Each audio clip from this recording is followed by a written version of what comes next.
지난 주 중에 15년 동안 연락이 안 되던 분하고 연락이 됐어요. 핸드폰이 고장나서 이제 새로 바꾸면서 카카오톡을 보니까 제 번호가 등록되어 있는 사람들이 한 300명가량 되더라고요. 그래가지고 그 이름을 갖다가 쫙 넘어가면서 이 사람은 이제 새로 연락 안 해도 되겠지 하는 사람들 연락 안 하고, 근데 반가운 이름이 하나 있어서 딱 연결을 했더니 20년 전에 LA에서 6개월 동안 같이 자취를 했던 형이죠. 그분이 제 번호를 등록을 해놓으셨더라고요. 그래가지고 카톡을 연결을 했더니 저희 교단 홈페이지를 보고 아마 네가 신학교 다녔으니까 목사가 됐겠다. 그래가지고 전화번호를 등록만 하고 연락은 안 했답니다. 근데 제가 보고선 연락을 했더니 이제 어디 사냐, 뭐 카톡 사진에 보니까 한 고등학생쯤 되는 딸이 있더라고요. 벌써. 그래가지고 인천 송도에 산다. 나 거기 살았는데 얼굴 좀 보고 올 걸. 그럼 너는 어디 사냐? 오클랜드에 있는데. 자기가 오클랜드에 종종 온대요. 그래가지고 왜 오냐고 그랬더니 남극 기지에서 일한답니다. 그래서 12월 달에 들어와서 3월 달에 다시 나간다고. 그래서 12월 달에 들어왔을 때 볼 수 있으면 보자. 이제 그리고 나서는 이제 짧은 카톡 대화를 끝나고서는 누웠습니다. 이제 저녁에 옛날 생각을 하는 거죠. 미국에서 있었을 때 6개월 정도 어학연수라는 이름으로 가가지고서는 그 교회에 있고 주변 친구들하고 어울리고 거기 있었던 시간들, 되게 좋았던 시간이구나. 그리고 또 지금 와 있는 친구들이 또 생각이 나더라고요. 그때 되게 기회가 좋았는데 이런 것들을 했으면 어땠을까. 그때 앞으로 나는 이렇게 살아야지라고 생각을 했는데, 그리고 나서 20년이 지났는데 지금 내가 그런 일들을 하고 있나? 그런 생각을 하면서 막 20년 동안 있었던 일들이 막 스쳐 지나갔습니다. 난 잘 살고 있을까? 제대로 살고 있을까? 그래서 오늘 설교는, 목사님 부탁은 다음 주에 우리 교회에서 매년 하는 행사인 감사의 플로잉에 관련돼서 감사에 관련해서 설교를 했으면 좋겠습니다. 말씀하시더라고요. 감사. 그렇죠. 우리가 감사를 해야겠다. 그래서 본문을 막 찾다 보니까 저랑 잘 어울리는 본문이 있더라고요. 그렇죠. 오늘 본문 말씀을 보는 순간 저 목사라니까 저런 설교할 수 있을 것 같아. 먹을 것을 주신 이에게 감사라. 뭐 이런 제목으로 설교를 갖다. 감사절 때 아마 이 본문 가지고 설교하신 목사님 아직 많이 못 보셨을 거예요. 전에 있던 교회에 어떤 분이 매 설교 시간마다 설교 제목, 설교 본문, 오늘 사회 본 사람, 기도한 사람이 중요하게 했던 기도 제목, 오늘 교회 몇 명쯤 왔고 날씨가 어떻고, 그걸 기록하시는 장로님이 계셨어요. 돌아가셨는데 이런 수첩이 박스로 나오시더라고요. 그러니까 목사님들마다 그분 앞에서는 거짓말 못해요. 했던 말 다 알고 다 며칠 보면 다 기억하고 계시거든요. 근데 목사님들이 힘들어하시는 게 절기 설교세요. 부활절, 감사절, 뭐 성탄절 매년 설교해야 되거든요. 그래서 한 교회에서 한 10년 하고 나면은 교인들이 기억 안 하면 좋겠는데 이러면서 본문을 결정하시거나 옛날 설교를 보고 했던 거 무조건 빼고서는 다시 해야 되거든요. 힘들어 하십니다. 사실은 감사절 설교할 때마다 목사님 오늘 이번에 너무 간단하게 하시는 거 아니에요? 하셔도 그 목사님이 이제 우리랑 오래 있었나 보다 생각하시면 되고 핵심만 쫙 빨아들이면 됩니다.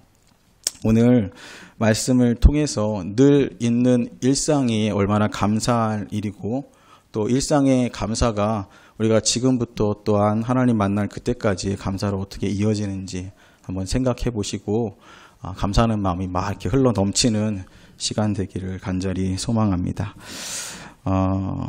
아까 얘기했던 20년간의 일들을 기억해 보니까 처음 딱 생각할 때는요, 나쁜 일은 기억이 안 나더라고요. 좋은 일들이 기억나고 내가 앞으로 살면서 경험할 거라고 생각했었던 일들. 학교를 졸업하겠지? 그래, 처음으로 이제 월급도 받을 거야. 교회 가서 처음 만날 사람들은 어떤 사람, 결혼하면 어떨까, 아기가 나오면 어떨까 했던 순간들만 지나가더라고요. 그러고 나니까 뭐 괜찮네 이 정도면. 근데 조금 더 생각하니까 그때 못했던, 그때 실수했던 일들, 그리고 이렇게 머릿속에 막 감춰놨던 사람들 얼굴들이 하나씩 떠오르죠. 내가 실수를 했거나 혹은 좋은 관계를 맺지 못했던 사람들. 오늘 성경 말씀이 있었던 시편의 25절 앞에 있는 내용들은 사실은 이스라엘에 있었던 하나님이 하셨던 일들을 갖다가 쫙 적어놨던 내용들입니다. 근데 그 내용들이 나쁜 내용은 별로 없어요.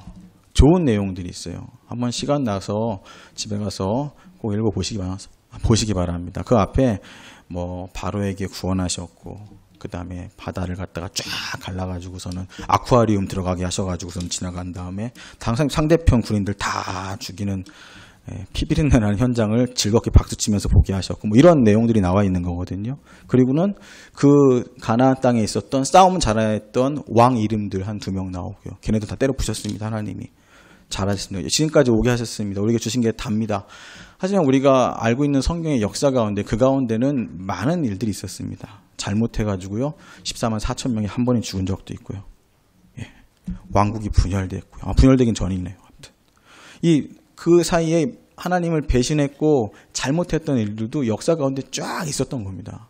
근데 감사하는 내용을 쓰면서 좋았던 일들만을 쭉 기록하고 있는 거죠. 그리고 오늘 읽었던 말씀의 후렴구는 계속해서 인자하심이 영원함이로다 라고 얘기를 하고 있습니다.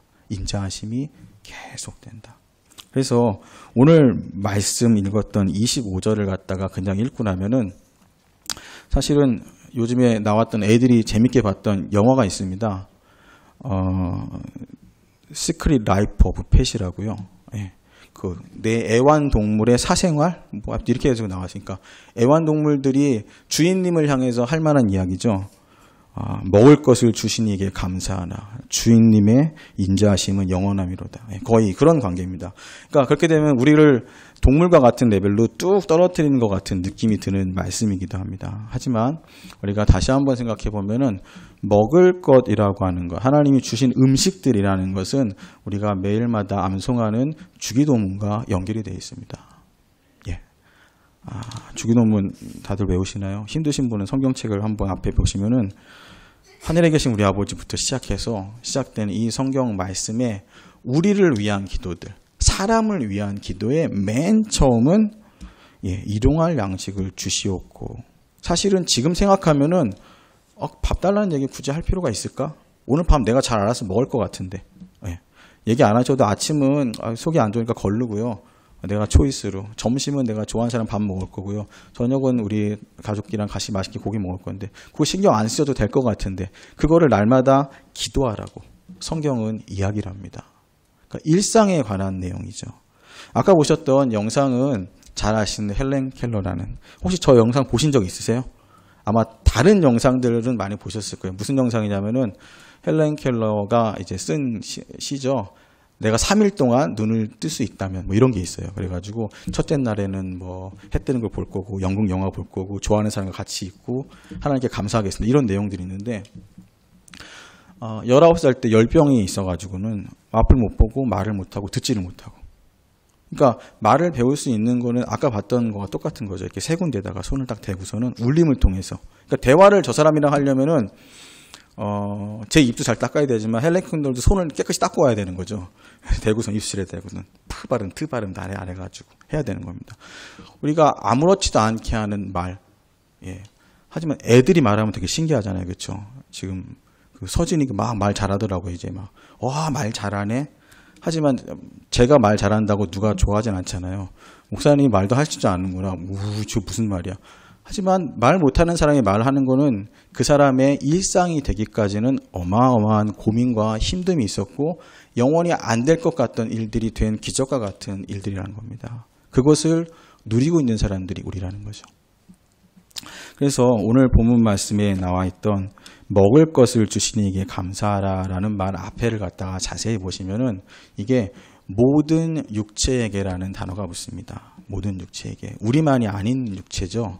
이 땅에 있는 모든 사람들, 그 다음에 육체를 가지고 있는 모든 것들에게 먹을 것을 주고 살게 하신 하나님에게 감사하라라는 이런 뜻을 가지고 있습니다. 전체가 공존할 수 있고 전체가 살아갈 수 있게 하는, 이 삶이 유지되게 할 수 있는 그분. 지금도 그랬고요. 전에도 그러하셨고요. 그 다음에 영원히 그 유지함을 인자하신 가운데 지탱하실 하나님 앞에 우리가 감사해야 된다라고 성경을 통해서 오늘 말하고 있습니다. 제가 중학교 때 들은 얘기입니다. 이게 공감이 안 되시는 분이 많이 있을 텐데요. 제가 중학교 때니까 이제 80년대 중반. 영어 선생님이 얘기하셨어요. 자기가 영어를 갖다가 AFK 옛날에 한국에 영어만 나오는 방송국이 있었습니다. 거기를 갖다가 보면서 공부를 할 때 자기가 가지고 있었던 로망이 있었대요. 여자분들 무슨 로망이 있죠?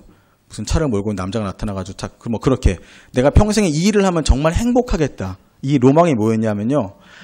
하얀 식빵에다가 잼을 맘껏 발라먹는 게 그 선생님의 로망이었습니다. 80년대 중반에 한 40대 후반 정도 되는 여자 선생님. 그러니까 그분이 어렸을 때는 하얀 식빵에 찜 발라먹는 게 로망이셨대요. 그리고 나서 내가 생각해보니까 나의 로망은 뭐였지? 예, 다시 거슬러 가세요. LA에 있었던 시절에 저의 로망은 바닷가에 개를 데리고 나가서 개한테 공을 던져주고 물어오게 하는 게 그 나름 로망이었던 것 같아요. 살면서 많이 왜곡되긴 했지만 요즘은 저 식인상어한테 먹여주는 그런 거 하고 싶거든요. 이제 좀 달라졌는데 상황이 아무튼 그게 제 로망이에요. 공을 던지고 공들을 물어오는 게 저게 로망이에요. 근데 지금 타카푸나라 바닷가 가니까 개들이 너무 많더라고요. 맨날 공 가지고 싸우고 있고 이 사람들한테 이게 일상이구나. 나는 이게 평생에 했으면 참 좋았을 일 같은 것 같은데. 그러니까 누구한테는 일상이 어떤 사람한테는 정말 평생에 됐으면 좋은 일이 되는 순간들이 있습니다. 믿음의 사람들이 나의 삶을 가지고 하나님의 것입니다라고 얘기할 때 그걸 갖다가 증명을 해야 될 것이냐, 보여줘야 될 것이냐, 가지고 있는 것을 무엇으로 얘기해야 될 것이냐. 우리가 항상 가지고 있는 생각의 중심에는 하나님이 계시다면 하나님에게 가지고 있는 마음은 어떠한 것이 되어야 될 것이냐. 그렇죠? 아이들한테 제일 먼저 기도에 대해서 가르칠 때 얘기합니다. 식사할 때 기도하렴. 이게 사실은 시작입니다. 그리고 한국의 많은 교회에서는 고등학교 졸업할 때까지도 이게 기도의 끝이 될 수 있습니다. 그리고 그나마 그 기도를 잘하면 훌륭한 믿음이 좋은 아이라고 평가하기도 합니다. 왜냐하면 학교에서 급식 시간에 기도를 하고 있으면 애들이 지나가서 머리통 때리고 도망가거든요. 남자 학교에서는 보통. 그리고 나서는 애들이 막 서로 안 한 것처럼 장난치고 그러죠. 그러니까 애들이, 믿는 애들이 기도하는 타이밍이 언제냐면요. 식판에 다 급식하잖아요, 요새. 식판에 밥을 받아가지고 자기 자리로 걸어가는 순간에 눈을 잠깐 감습니다. 하나님 오늘 밥 잘 먹겠습니다. 딱 앉아가지고는 밥을 먹으면은, 그나마 너는 기도를 하는구나. 이렇게 되는 거거든요. 날마다의 삶에 감사를 하고 있다는 사실을 갖다 하나님과 나만 아는 짧은 순간에 해치워버리는 거죠. 격식과 틀이 어른들이 생각하기엔 사뭇 다른, 그 정도로도 너는 신앙이 있고 기도하는 아이야. 너는 하나님 앞과 연결된 아이야. 그런데 그런 아이가 교회 다니는 애들 중에서 30%가 안 된다는 사실입니다. 네. 점심시간에 기도하는 게 30%가 안 돼요. 손 들어보고 반에서 얘기해보면요. 30% 기도해야 되네요. 그래서 가르쳐준 게 있습니다. 애들한테. 얘들아, 눈을 감기 전에 하나님 아버지 눈을 감으면서 감사합니다. 잘 먹겠습니다. 아멘. 이러고 딱 뜨면은 2초 걸린다. 그럼 기도를 그거만 하면 안 되겠냐. 이제 이렇게 하면은 반응하는 애들이 있죠. 근데 이 기도의 짧은 순간, 감사의 짧은 순간이 하나님과 우리의 사이에 가장 중요한 처음 시작이 된다는 겁니다. 주기도문에 나와 있는 부분이에요. 나를 바라보고 나의 삶을 얘기할 때 너의 그날 먹어야 될 일, 너의 필요에 대해서 나한테 고백을 하는 자녀의 길 하나님은 주님 가르치신 기도를 우리에게 말씀하셨다는 거죠. 그거 없이 우리는 예배에 와서만 하나님하고 관계를 가지면 됩니다. 일상 나의 삶은 아닙니다. 하나님이 내 일상의 삶에 들어와 있으면 일상의 모든 삶은 그 누구한테도 비교할 수 없는 가장 감사한 순간이 되어버립니다. 다시 말해서 돌려 말하면요. 일상의 삶이 감사하지 않다면 하나님과의 관계가 문제가 있다라는 거죠. 매일 먹는 밥을 먹을 때 밥 정말 맛없어. 매일 먹었던 거 꼭 이렇게 먹어야 되나. 안 먹고 그냥 살아도 좋겠. 이게 아니라요. 그냥 있는 그 삶에 날마다 소소하게 지나가는 것들이 하나님 감사합니다 말할 수 있는 내 삶의 고백인 것처럼 보여져야 된다는 겁니다. 그게 하나님을 알고 날마다를 고백하는 사람들의 고백이라고 얘기하죠. 먹을 것을 주신 이에게라는 단어 가운데 얼마나 많은 일들이 포함되어 있습니까? 음식 심은 사람, 추수한 사람, 다시 갖다 준 사람, 요리한 사람, 그렇죠? 그걸 정리하고 그걸 조리할 수 있게 전기를 갖다 주고 집을 가정을 꾸리게 하고 많은 것들이 들어갑니다. 그렇죠? 남자가 여자를 좋아하는 것 같은데 처음에 만나면 연애 편지 쓰라면은 연애하시는 분들 지금 여자친구 생일에 편지 같은 거 씁니까? 5장 이상 받아본 사람. 청년의 살 설교입니다. 죄송합니다. 지금 결혼하신 분들한테 별 해당 사항이 없습니다. 그렇습니다. 죄송합니다. 저도 지키지 못하는 말을 지금 하고 있네요, 앞에서. 디테일한 부분들이 눈에 들어옵니다. 관계가 살아있다면. 하나님하고도 마찬가지죠. 일상생활의 모든 부분들이 감사로 들어가는 겁니다. 전에 있던 교회에 어떤 목사님이 무슨 일이 있을 때마다 끝에 감사합니다, 감사합니다, 감사합니다 하세요. 나중에 좀 짜증나더라고요. 그래서 뭐가 이렇게 감사하냐고, 뭐 잘못돼도 감사하고, 뭐가 해도 감사하고, 감사하고, 감사하고. 같이 목사인데 사무실에 있는데 나는 그렇게 말을 못하고 있는데 저 목사님은 뭐가 저렇게 다를까? 근데 아무것도 아닌 거에도 감사를 하세요. 그리고 나서는 그 감사한 대로 말하면은 제가 보기에는 저 목사님 약간 좀 다른 사람하고 좀 안 어울리는 부분도 있는 것 같은데 그분이 감사한다는 그 말 때문인지 그가 하는 일에 좋은 사람들이 붙어지고요. 아닌 것 같지만 그 방향들이 이루어지더라고요. 하나님 앞에 감사하는 사람들, 그 뒤에 말이죠. 하나님의 인자하심이 영원함이라는 사실을 절대로 거부하지 않고 믿는 사람들이라는 겁니다.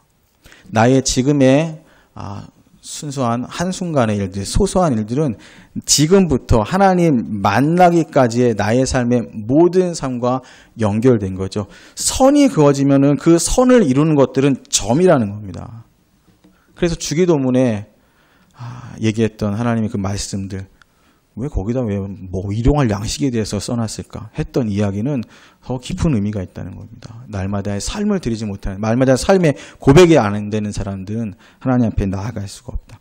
탈무드에 이런 말이 있습니다. 감사를 모르는 자를 벌하는 법을 하나님께서 만들지 아니하신 것은 감사할 줄 모르는 이들을 이미 불행 가운데 버려놓으셨기 때문이다. 감사할 수가 없으면은 불행하다는 거죠. 이 말에 동의를 하실 수 있으면 참 좋겠습니다. 내가 감사한 일들. 목사님 하지만 감사를 못해야 될 너무 큰 이유가 내 삶에 있기 때문에 감사가 어려울 것 같습니다. 예, 그럴 수 있습니다. 왜냐하면은 그 순간만 바라보기 때문에. 하지만 하나님이 오늘 주신 말씀은요.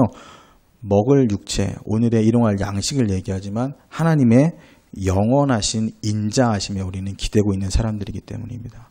우리의 구원에 대해서 변치 않으신 그분에 대해서 감사하는 그 감사가 내가 너에게 명령한 가정과 교회 공동체를 통해서 흘러 넘치게 하라라고 합니다. 그냥 있어도 감사하는 사람의 죄는 그래서 그 사람을 통해서 감사가 넘치게 하는 거예요. 세 번째라고 들었습니다. 감사의 플로잉이 어떻게 전에 했는지 모르겠어요. 뭘 받고 뭐가 오고 갔는지 어떤 감사의 일들이 있었는지 잘 모르겠습니다. 저도 좀 처음이라 다음 주에 저게 무슨 일이 생기려나 그거 이렇게 막 써놓으면 이름 써놓으면 누가 보내는지 알고 그러지 않아요? 그 프린트해서 뽑아서 붙여야 되는 거 아니야? 모르게 하려면은 잘 모르겠어요. 어떻게 하는지는. 근데 참 좋은 것 같아요. 전에 있던 중등부에서 이런 일을 했습니다. Pay It Forward라는 책이 있고 영어가 있습니다. 어떤 아이가 학교 사회 시간에 얘기한 거죠. 감사한 일을 3가지를 내가 다른 사람한테 해주면은 그 사람이 또 다른 사람한테 3명한테 하고 3명한테 하고 3명한테 하면 전 세계가 행복해지지 않을까요? 그렇게 아이디어를 낸 거예요. 사회 시간에. 그리고 그 프로젝트를 진행을 합니다. 책이고 영화니까 극적이야겠죠. 그 아이에게 도움을 받은 사람들이 연결돼가지고 뉴욕에 그 살인율이 줄어들었다는 거예요. 왜 말이 되냐 아무튼 그래서 그런 영화가 있고 그런 내용들이 그래서 그거를 교회에서 했습니다. 중등부 애들하고 교회에서도 많이 하시는 게 목사님들이 교인들한테 1인당 100만 원인가 10만 원인가 나눠주고서는 그 일을 진행을 해라. 그래가지고 결과가 어떻게 되는지 우리 100일 뒤에 보고를 하자. 중등부 애들하고 했어요. 10명을 뽑았어요. 공가를 쳤습니다. 제가. 하나님을 위해서 뭐든지 할 수 있는 너희들. 수련회 끝나고 얼마 안 됐거든요. 그랬더니 애들이 막 한 200명씩 있었는데 쭈삐쭈삐 여자애들 몇 명. 남자애들은 손 안 들어요. 그런데 여자애들이 막 찬양하고 손 들었어요. 그래 그럼 너네들 전부 다 앞으로 나와. 그래가지고 봉투에 5만 원씩 넣어가지고 줬습니다. Pay It Forward 프로젝트를 진행하자. 2011년 가을에. 그래가지고 그걸 가지고 애들이 100일 동안 일들을 진행을 했어요. 만들어서 팔기도 하고 그냥 어떤 애 그냥 5만 원 어디다 딱 훅 보내고 끝낸 애도 있어요. 하지만 그걸 나와서 보고를 했습니다. 힘들고 어렵고 돈에 대한 부담감이 있었던 중학생들이 했던 일이지만 애들이 했던 부분은 상당히 놀라웠어요. 그 일을 진행하는 동안 많은 느낌들이 있었던 거죠. 그리고 나한테 도움이 되는 건 하나도 없었어요. 나중에 보니까 그걸 갖다가 나중에 대학 자소서 쓸 때 쓴 애가 있더라고 보니까. 아무 생각 없이 했던 건데. 근데 그거를 도와주고 내가 받은 거에 대해서 남한테 나눌 수 있는 그 마음들이 자기들이 소중했다라는 마지막에 한 2명 정도 간증을 했었습니다. 느끼시고 행하시고 사랑이 있다면 내 안에 가둬두는 것이 아니라 이 깊은 것들이 흘러 넘쳐서 하나님 주신 교회의 공동체와 그 다음에 우리 가정과 주변을 향해서 주님의 뜻대로 전해 나가는 그런 은혜들이 우리 가운데에 있기를 원합니다. 인자하심이 영원함이라는 고백은 절대로 떨어질 수 없는 우리의 감사의 구원을 담보로 한 그 고백 가운데 있습니다. 주님은 모든 식물들에게 주셔서 우리의 삶을 영위하게 하시고요. 그리고 그것들을 통해서 하나님에게 감사하고 그 감사가 하나님한테는 감사가 어떻게 하면 되는 거지? 하나님이 지으신 이 세계, 주신 공동체에서 하나님을 위한 마음을 갖다 쏟아내라 라는 고백으로 우리에게 다가옵니다. 좋은 일만 기억돼서 하나님의 영원하심 가운데 있지는 않습니다. 분명히 감사에 반대하실 분 혹은 올해는 건너뛰고 싶은데요 하고 싶은 분들 있습니다. 말씀이 안 들어오지 않는 경우도 있고요. 하지만 영원을 담보로 한 하나님의 약속이 우리 마음에 있어서 이번에는 당연히 감사해야죠. 그런 분들도 하시고요. 올해는 좀 건너뛰고 싶네요. 혹은 그럼에도 불구하고 한번 해볼까요? 라는 감사의 고백이 있으셔서 우리 공동체가 풍요로워지고 하나님의 뜻 가운데 있는 가장 소소한 일로부터 시작된 하나님을 향한 감사가 나의 구원의 기쁨으로 영원에 변치 않는 고백되고 실천의 삶의 모습 되기를 간절히 축원합니다.